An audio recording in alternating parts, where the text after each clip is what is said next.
Meus amados, abra a sua Bíblia, no livro de Atos, capítulo 2.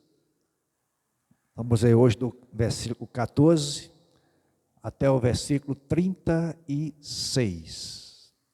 Atos 2, 14 a 36. Depois, por favor, deixe sua Bíblia aberta para acompanhar a exposição da palavra de Deus nessa noite. Diz assim a Escritura: Então Pedro se levantou junto com os 11 e, erguendo a voz, dirigiu-se à multidão nestes termos: Homens da Judeia, e todos vocês que moram em Jerusalém, tomem conhecimento disto e prestem atenção no que eu vou dizer. Estes homens não estão bêbados, como vocês estão pensando, porque são apenas 9 horas da manhã.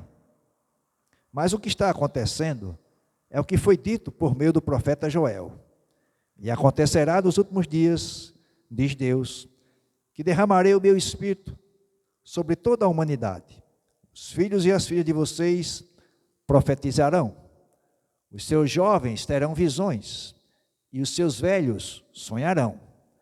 Até sobre os meus servos e sobre as minhas servas derramarei o meu espírito naqueles dias e profetizarão. Mostrarei prodígios em cima no céu e sinais embaixo na terra, sangue, fogo e nuvens de fumaça. O sol se transformará em trevas e a lua em sangue, antes que venha o grande e glorioso dia do Senhor. E acontecerá que todo aquele que invocar o nome do Senhor será salvo. Israelitas, escute o que vou dizer. Jesus, o Nazareno, homem aprovado por Deus diante de vocês com milagres, prodígios e sinais, os quais o próprio Deus realizou entre vocês por meio dele. Como vocês mesmos sabem, a este, conforme o plano determinado e a presciência de Deus, vocês mataram, crucificando-o por meio de homens maus.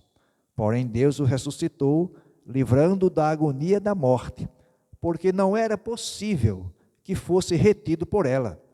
Porque Davi fala a respeito dele, dizendo: Eu sempre via o Senhor diante de mim, porque Ele está à minha direita, para que eu não seja abalado. Por isso, o meu coração se alegra, e a minha língua exulta. Além disto também, a minha própria carne repousa em esperança. Porque não deixarás a minha alma na morte, nem permitirás que o teu santo veja corrupção. Fizeste-me conhecer os caminhos da vida, e me encherás de alegria na tua presença. Irmãos, permita-me falar-lhes claramente a respeito do patriarca Davi.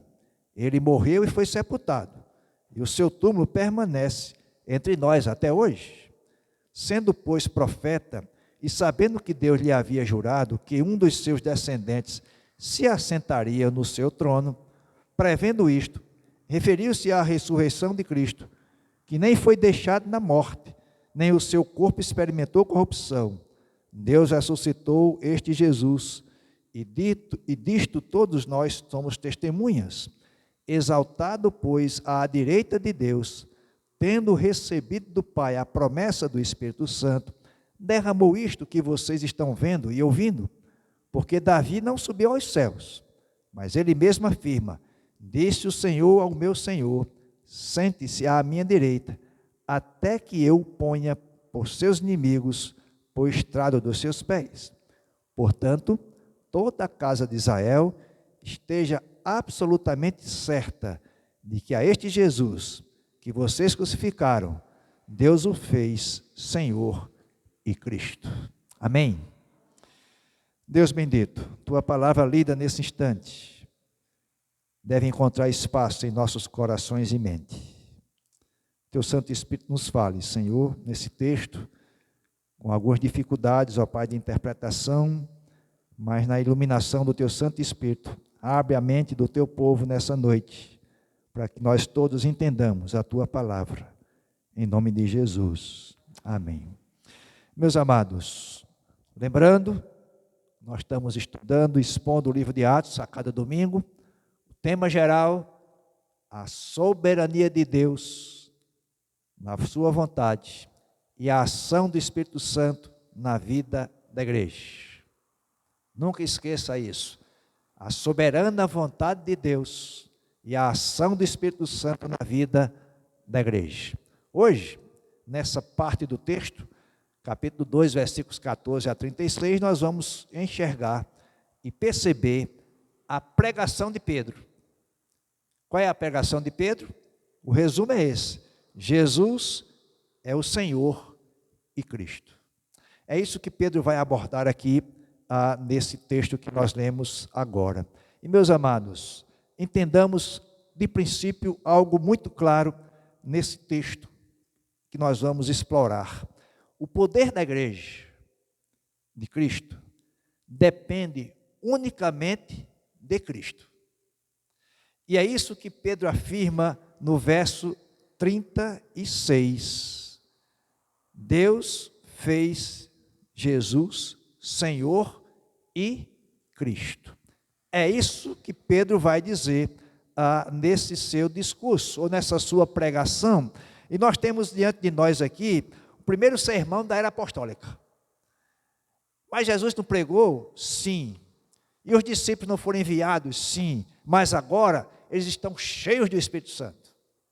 É esse enchimento do Espírito que faz com que Pedro e os 11 passem a pregar. Portanto, nesse recorte histórico, nós temos então Pedro anunciando o Evangelho de Jesus. E sendo, portanto, o primeiro sermão da era apostólica. Por que eu quero chamar a atenção disso? Para que a gente entenda a dimensão desse sermão, que, grosso modo, nada tem a ver com o sermão dos nossos dias. Em outras palavras, a pregação de Pedro aqui, registrada por Lucas, não tem muito a ver com a pregação dos nossos dias. Por quê? A pregação dos nossos dias, do chamado tempo moderno, o que é que acontece? Eles são carregados de humanismo e de sentimentalismo. O sermão de Pedro é carregado de severidade e de austeridade. E isso tem um sentido: compromisso com a glória de Deus. O sermão de Pedro e dos apóstolos, eles nunca terminam com um apelo sentimental, implorando aos pecadores: dê uma chance para Jesus. Já ouviram isso? Tem muito aí, não é? Nas igrejas, nos YouTube da vida aí, você vai encontrar isso. O sermão de Pedro não tem nada disso. Por quê? O sermão de Pedro é na seguinte direção: Pedro vai colocando no canto da parede os pecadores. E esse é o Evangelho. Jesus Cristo vai sempre colocando para nós a nossa condição pecaminosa, e o Evangelho chega para mudar isso. Esse é o discurso de Pedro. E, meus amados, Pedro vai como que fustigando o coração dos ouvintes, a tal ponto que eles vão percebendo sua miséria, e desesperados, correm para Cristo como seu único refúgio, que a gente vai ver na próxima semana, se Deus assim permitir. O que é que eles fizeram? Qual foi a pergunta deles? Então, Pedro não deixou dúvidas sobre quem é de fato Jesus, o Senhor e Cristo. E diante desse Senhor e Cristo, a Escritura vai nos afirmar, Paulo vai entender isso e vai dizer que todo joelho nos céus, na terra e debaixo da terra, e toda língua vai confessar que Ele é Senhor, para a glória de Deus Pai. É esse Jesus que Pedro está anunciando aqui no seu discurso. Ele é, portanto, ungido do Deus, é o Cristo, é o Rei dos Reis. Ele mesmo, Jesus, é quem diz para os seus discípulos: toda a autoridade me foi dada no céu e na terra. Portanto, Ele é Senhor. Então vejamos alguns detalhes desse texto para nós. Primeira questão que eu quero destacar é a advertência aos pecadores. Quando Pedro está pregando, e nós, seguidores ou instruídos pela doutrina dos apóstolos, devemos pregar nessa direção. A advertência aos pecadores. Logo nós vemos aqui Pedro exercendo a liderança. Mas note que ele não está sozinho. Observe o que diz o versículo 14. Então Pedro se levantou sozinho? junto com os 11. Pedro falou, sim, o discurso aqui é de Pedro, mas os 11 também pregaram a mesma mensagem, a mensagem do Evangelho. E aí, meus amados, a advertência de Pedro, muito clara aqui nesse texto, é um elemento que não pode faltar em nossa pregação. E quando eu digo pregação, não é só o pastor que prega. Quando você fala com um amigo seu, com um irmão carnal seu, com um colega de trabalho, com um parente, você está pregando o Evangelho. E você deve fazer isso pensando nessa direção, adverti-lo do perigo que ele corre, de se não reconhecer Jesus como Senhor e Salvador, caminhar para o inferno. É isso que Pedro está dizendo aqui para nós. Então vejam, advertir significa avisar, significa intimidar, dar um ultimato. Essa é a mensagem de Pedro, essa é a mensagem do Evangelho. Veja que Pedro diz, varões judeus, não é? Ou homens da Judeia, como diz a minha tradução. Pedro, portanto, chamou a atenção das pessoas, mostrando-lhes que esse era o assunto mais importante da vida deles. A advertência de Pedro começa assim. Pedro, se levantando, ergueu a voz, dirigiu-se à multidão nestes termos: varões judeus ou homens da Judeia. E Pedro continuou advertindo, mostrando, veja no versículo 15, Pedro vai dizer, estes homens que vocês disseram aí no versículo 13, que estão bêbados, não estão bêbados. E é interessante que Pedro vai dizer, por que não estão? Talvez na sua versão, especialmente se for Almeida Revista Atualizada, você vai encontrar que era a hora. Que hora era? 9 horas da manhã. Por quê? Porque o dia judeu começava a ser contado às 6 da manhã. Então, aproximadamente 9 horas. Pedro vai dizer, o dia começava a ser contado com o raiar do sol. Pedro vai dizer, são apenas 9 horas. Quando o Espírito Santo desceu naquela casa sobre eles, aproximadamente 9 horas. E agora esses homens não estão bêbados. O que vocês estão vendo aqui, Pedro está dizendo, é obra de Deus. No versículo 16. Mas observem que o que Pedro está mostrando aqui, Pedro está honrando a Deus. Esses homens não estão embriagados. O que eles estão falando, o que vocês ouviram eles falarem nas línguas de vocês, é obra de Deus. E eu li um comentário muito interessante do reverendo John MacArthur, lá dos Estados Unidos. Disse o seguinte: não tenha medo de ofender os homens com o Evangelho. Eles passaram a vida toda ofendendo a Deus com seus pecados. Não é interessante? Porque a mensagem de hoje, a gente não pode ser muito duro para dizer que é pecador. Nós temos que ter o discurso politicamente correto, porque senão vai espantar as pessoas. Pedro foi diretamente para esses homens, mostrando que eles estavam errados. Então, John MacArthur diz, não tenha medo de ofender os homens com o Evangelho. Eles passaram a vida toda ofendendo Deus com seus pecados. Portanto, pregando o Evangelho, nós precisamos ser bem claros e ter isso em nossa mente. Ou seja, a quem nós queremos honrar? A Deus. Para honrar a Deus, temos que ser coerentes com a sua palavra. Segundo aspecto desse texto para nós, versos 16 a 21, nós precisamos pregar a partir das Escrituras, ou com base nas Escrituras. Veja que Pedro está falando para judeus, e ele começa com o Antigo Testamento para eles, para lhes mostrar quem é Jesus.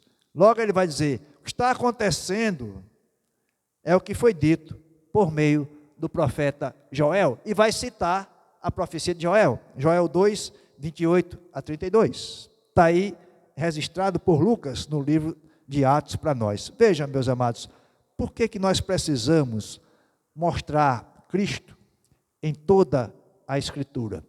Porque Ele está presente em toda a Escritura. Então Pedro vai citar Joel para dizer, olha, o que está acontecendo aqui, Joel já disse isso, aproximadamente uns 500 anos antes. Então vocês sabem disso, inclusive, os que estavam lá, que eram judeus. O que é que a gente entende com isso? É que o Novo Testamento é o cumprimento do Antigo. E o Antigo é a base para o Novo. Portanto, quando os reformadores, lá no século XVI, com a reforma protestante, deixaram o lema para nós, ou uma das máximas da reforma, só a Escritura, que a gente entende assim, na verdade é somente a Escritura e toda a Escritura. Porque, infelizmente, nos dias modernos e pós-modernos, quando eu disser somente a Escritura, aí eu faço um recorte. Somente a Escritura, aquilo que me agrada na Escritura. Por isso que a gente tem que voltar um pouco lá para os reformadores e entender o que disseram. Somente a Escritura e toda a Escritura. Porque toda a Escritura aponta para Jesus. E meus amados, desculpem, o Novo Testamento sem o Antigo é acontecimento sem sentido. E o Antigo Testamento sem o Novo são profecias soltas.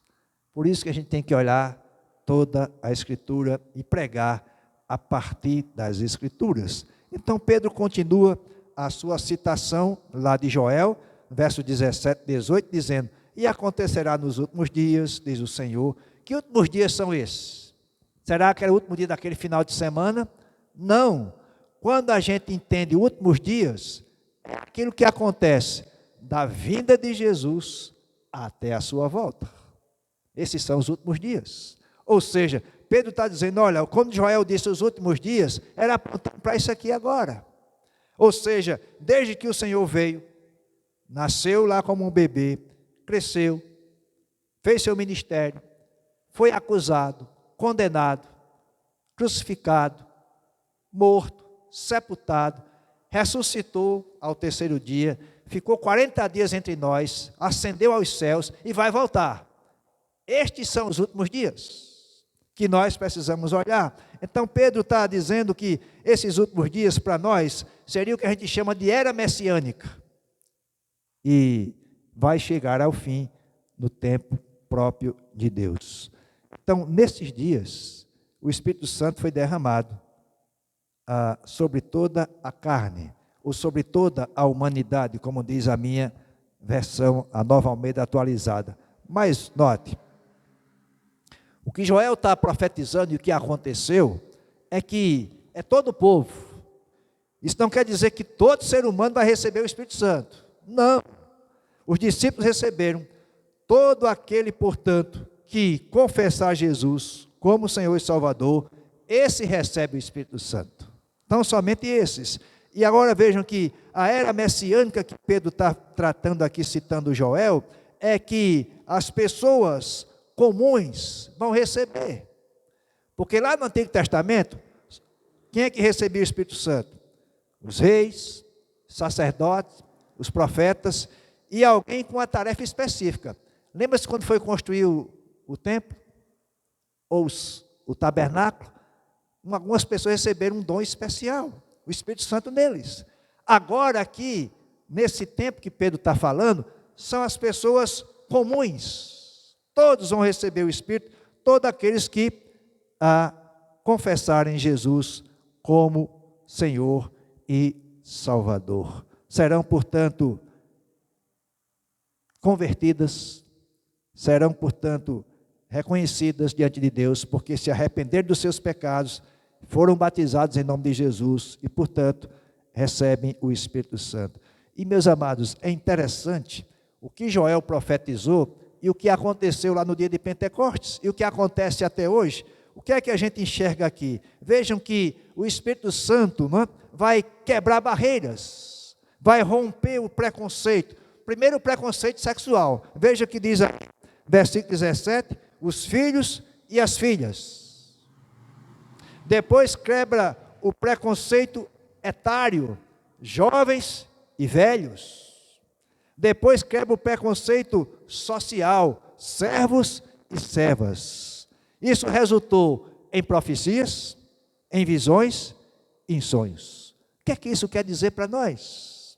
Que antes de concluir a sua revelação especial, a Escritura, Deus sempre se revelou aos seus escolhidos. E revelou através de profecias, de visões, de sonhos, da própria presença dele, o anjo do Senhor, especialmente no Antigo Testamento. Isso era o que a gente chama de teofonia. Agora, não mais. Temos a Escritura completa. Deus já revelou tudo o que Ele queria e está aqui para nós. Então, o que Pedro está dizendo, cumpriu-se lá no dia de Pentecostes. Ou seja, a profecia de Joel aqui em Atos, aponta para essa verdade.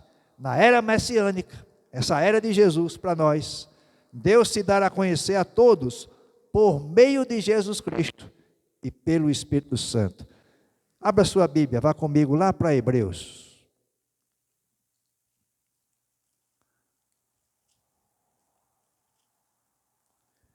Hebreus capítulo 1, versículo 1. Veja o que o autor de Hebreus registrou. Hebreus 1, 1. Antigamente, Deus falou muitas vezes e de muitas maneiras aos pais pelos profetas.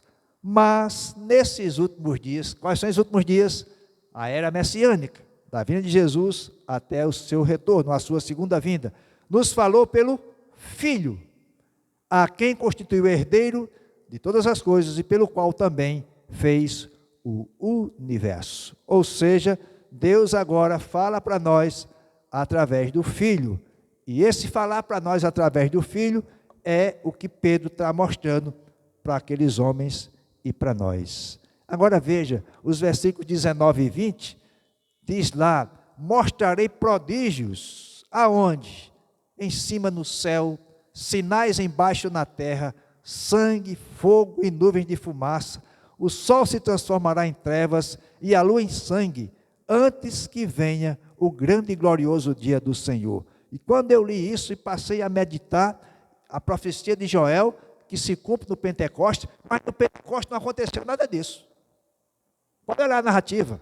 Nem houve sangue, nem fogo, nem nuvens de fumaça, nem o sol em trevas, nem a lua em sangue. Nada disso aconteceu no Pentecostes, então tem alguma coisa errada. Alguém logo levantará essa questão, os escritos bíblicos, não é?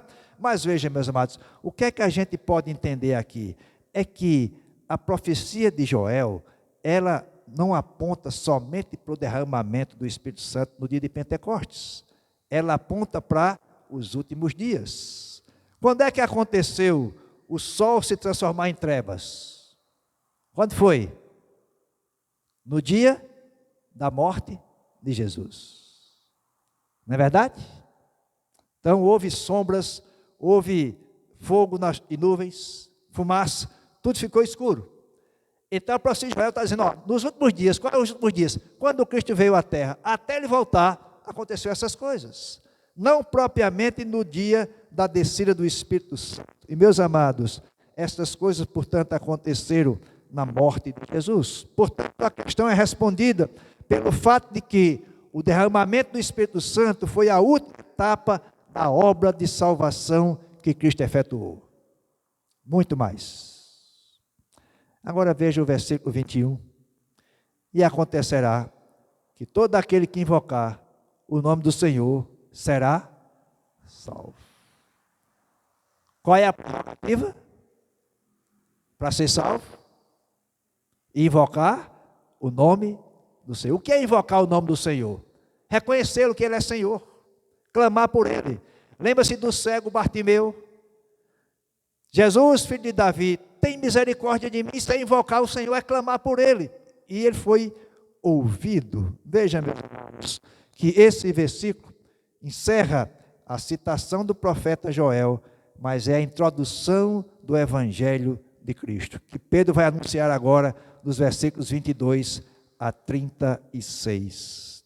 A palavra aqui, Senhor, aplica-se a Deus Pai. E o derramamento do Espírito Santo abriu as portas do Evangelho para que aquele que invocar o nome do Senhor, aquele que clamar pelo nome do Senhor, seja salvo, pois clama por salvação. Veja Romanos, capítulo 10.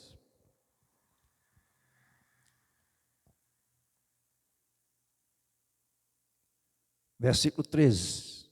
Romanos 10, 13.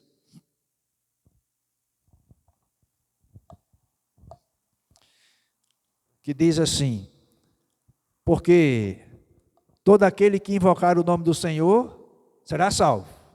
Mesma coisa que está dizendo lá em Atos. Aí vem algumas coisas mais. Mas como vão invocar aquele em que não creram? E como crerão naquele de quem nada ouviram?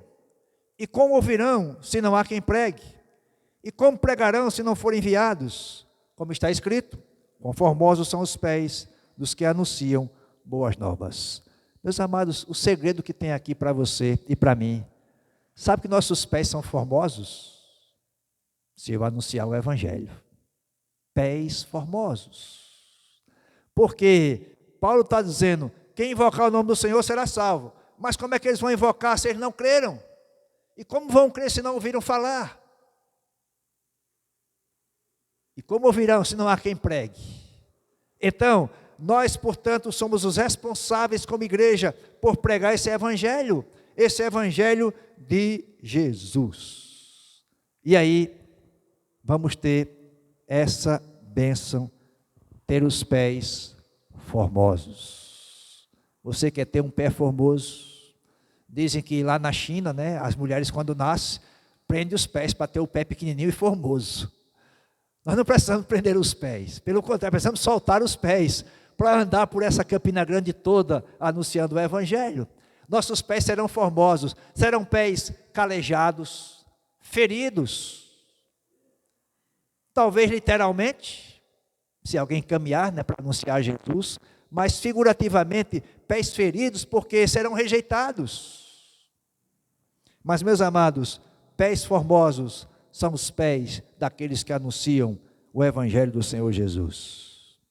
Então, versos 22 a 36, nós precisamos pregar para mostrar que Cristo é o Evangelho. Primeira coisa que eu quero destacar e para os irmãos entenderem, o Evangelho não é filosofia. O Evangelho é a anunciação do Salvador, por isso mesmo Cristo é o Evangelho, e o Evangelho é o próprio Cristo. É a boa nova que o anjo proclamou aos pastores. Tenho uma boa notícia para vocês. Qual é? É que hoje na cidade de Davi nasceu o Senhor, que é Cristo. Ou seja, essa é a mensagem do Evangelho. Ele nasceu, e ele viveu, e ele morreu. Então, meus amados, eu quero destacar algumas questões para nós a respeito dessa mensagem. Mensagem de Pedro, que simplesmente ela versou na pessoa de Cristo e na sua obra. Observe, primeira questão, a vida de Cristo, versículo 22. Israelitas, escute o que eu vou dizer. Jesus o Nazareno, homem aprovado por Deus, diante de vocês, com milagres, prodígios e sinais, os quais o próprio Deus realizou entre vocês, por meio dele, como vocês mesmos sabem. Ou seja, primeira coisa que Pedro mostra aqui para nós, é que Jesus foi aprovado por Deus, e vivendo de forma extraordinária, realizando milagres espetaculares. Chamou a atenção do povo. Sua vida e sua obra foram conhecidas por todos. Ou seja, o primeiro destaque que Pedro faz na sua mensagem é sobre a vida de Cristo. Segundo, versículo 23, a morte de Cristo. A este, conforme o plano determinado e a presciência de Deus, vocês mataram, crucificando por meio de homens maus. Observaram o detalhe. A morte de Cristo não foi porque Pilatos o condenou. A morte de Cristo não foi por conta dos fariseus e saduceus, os líderes da religião. A morte de Cristo não foi porque Judas o traiu. Não. a morte de Cristo, diz aí, um plano determinado conforme a presciência de Deus. Entenderam? Ou seja, Pedro está dizendo, meus queridos, o que aconteceu com Jesus, a cruz, não foi um acidente. A cruz faz parte do plano eterno de Deus. E se faz parte do plano eterno de Deus, nada, nem ninguém poderia frustrar isso. Lembra-se de Pedro, que queria como que criar um atalho para Jesus chegar a Jerusalém como rei. Para trás de mim, Satanás, você não vai impedir o meu caminho até a cruz. Isso faz parte do plano determinado por o meu Pai. É isso que Pedro está dizendo aqui. E meus amados, a cruz não foi derrota para Jesus. A cruz foi a exaltação de Jesus. Jesus, portanto, marchou para a cruz como um rei que caminha para a sua coroação. Essa é a verdade do Evangelho. Foi na cruz que Deus provou de forma mais sublime, mais eloquente, mais destacada, o seu amor por nós e o seu repúdio ao pecado. Terceiro destaque de Pedro, versículos 24 até o 32, que é a questão da ressurreição de Cristo. Vejam lá, vocês o crucificando, o mataram. Porém, novamente, quem ressuscitou Jesus? Deus, livrando da agonia, da morte, porque não era possível que fosse retido por ela. E aí ele vai falando da citação aí de Davi. O que é que nós entendemos aqui nesse texto? O que é que isso significa para nós? É que nós não adoramos um Cristo morto, mas Jesus vitorioso, que triunfou sobre a morte, derrotando o pecado, desfez as obras do diabo, cumpriu a lei, satisfez a justiça de Deus e nos deu eterna redenção. Louvado seja o Senhor. Isso, portanto, meus amados, Pedro deixa bem claro. Veja o versículo 23, o que vocês fizeram com ele, crucificando e o matando, era plano de Deus. E continua sendo plano de Deus ressuscitá-lo dentre os mortos, como assim o fez. Havia profecia para isso? Sim. 3 dias depois vou ressuscitar. E aconteceu. Meus amados, para a gente entender isso, o que Pedro está citando aqui, Davi, é o Salmo 16, de 8 a 11. E claramente, Davi não está falando dele, mas está falando de Jesus. E é isso que Pedro entende. E por que Davi não está falando dele? Porque quando Deus disse que não deixaria na morte, nem permitiria que seu santo visse corrupção, 2,27 aí, Davi morreu, foi sepultado, e o seu túmulo permanece lá em Jerusalém. Ou seja, Davi se referia ao seu descendente, que lhe fora prometido por Deus. Nunca vai ficar vazio o seu trono, sempre vai ter alguém ocupando. E agora Jesus, que é o descendente que Deus mandou, da semente da mulher, está, portanto, assentado à destra do Pai. Quarto destaque do sermão de Pedro é sobre a exaltação de Cristo, versos 33 a 35. Veja o que Pedro vai trazendo para nós. Onde é que está o Senhor agora? Está exaltado à direita de Deus, tendo recebido do Pai a promessa do Espírito Santo, derramou isto que vocês estão vendo e ouvindo. E Pedro vai justificar isso, porque Davi não subiu aos céus, mas ele mesmo afirma, disse o Senhor a meu Senhor, senta-se à minha direita, até que eu ponha os meus inimigos por estrado dos seus pés. Veja que, ao consumar sua obra aqui no mundo, Jesus ressuscitou em glória e comissionou seus discípulos a pregar o Evangelho em todo o mundo e a toda criatura, sem discriminação de pessoas. Assim como o Espírito Santo desceu sobre homens e mulheres, sobre jovens e velhos, sobre servos e servas, o Evangelho de Jesus alcança a todos estes. E nós somos os responsáveis por isso. Ou seja, onde é que ele está? À destra do Pai, para governar a igreja, interceder pela igreja e revestir a igreja com o poder do seu Espírito. Louvado seja o Senhor por isso. E finalmente, versículo 36, Pedro aponta para o senhorio de Cristo. Portanto, toda a casa de Israel esteja absolutamente certa de que a este Jesus que vocês crucificaram, Deus o fez Senhor e Cristo. Portanto, é o senhorio de Cristo que governa o universo. Ele é o Senhor da história, Ele é o Senhor da igreja, Ele é o Senhor da sua vida, da minha vida, Ele é o Senhor da vida de todos aqueles que se rendem ao Senhor Jesus.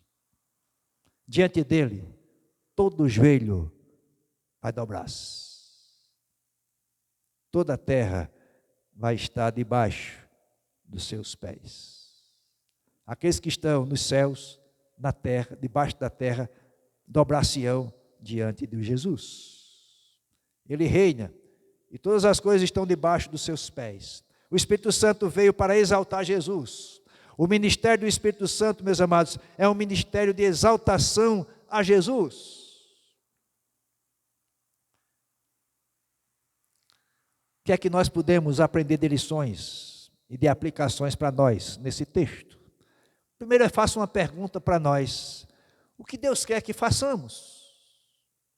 O que será que Deus quer que façamos à luz desse texto? Ele quer que nós advirtamos e não divirtamos os pecadores. Entenderam? O Senhor quer que nós levemos advertência para os pecadores e não divertimento para eles. E vejam, não é que nós, para anunciar o Evangelho, temos que ser carrancudos, duros demais, que não tem compaixão, que não tem bom humor, não é isso. Mas a gente não pode levar divertimento, como algumas igrejas querem fazer aí. Os irmãos já devem ter visto isso, né? Em alguma foi colocado até um ringue de MMA, para divertir as pessoas. Isso não é Evangelho.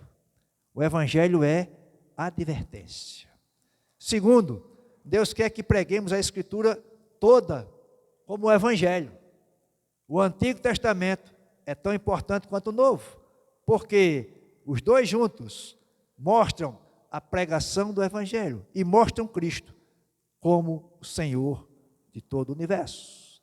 Terceiro, Ele quer que preguemos Cristo como o Evangelho. A boa notícia para nós é essa: a pessoa do Senhor Jesus é o próprio Evangelho.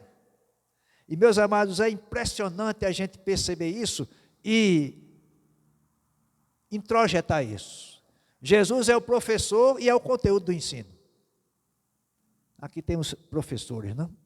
Que sabem o que é isso. Quer dizer, você dá um conteúdo, mas é você que está passando aquilo lá. Aqui é diferente no cristianismo. Jesus é o mestre, mas Ele próprio é o conteúdo do ensino. É o Evangelho. É isso que Deus quer que nós façamos. Preguemos Cristo como sendo o Evangelho. Sabe por quê, meus amados? Há 5 aspectos que eu quero destacar a mensagem do cristianismo, a mensagem do Evangelho. Primeiro, a mensagem do Evangelho traz resposta à confusão espiritual das pessoas. Vejam, lembre lá dos domingo passado, estavam atônitos, perplexos, por verem aquele fenômeno do falar em línguas. Outros estavam zombando, dizendo que estavam bêbados, e agora Pedro confronta com o Evangelho. A mensagem do Evangelho traz resposta à confusão espiritual das pessoas. Então, se você tem alguém na sua família, um vizinho, colega de trabalho, que tem confusão espiritual, crê em muitas coisas, você tem que mostrar a mensagem do Evangelho que dará resposta para as questões dele.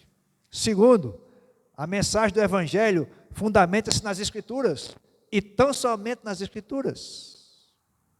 Terceiro, a mensagem do Evangelho é centrada em Jesus Cristo. Ele é o fundamento da mensagem do Evangelho.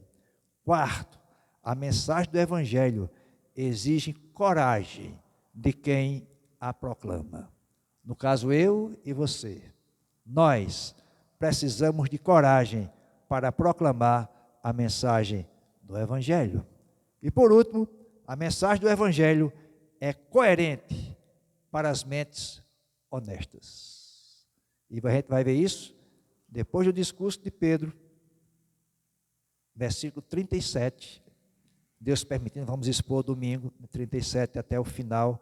Depois de ouvirem a explanação do Evangelho por parte de Pedro, eles estão comovidos, as mentes honestas, e perguntaram a Pedro e aos demais apóstolos: que faremos, irmãos?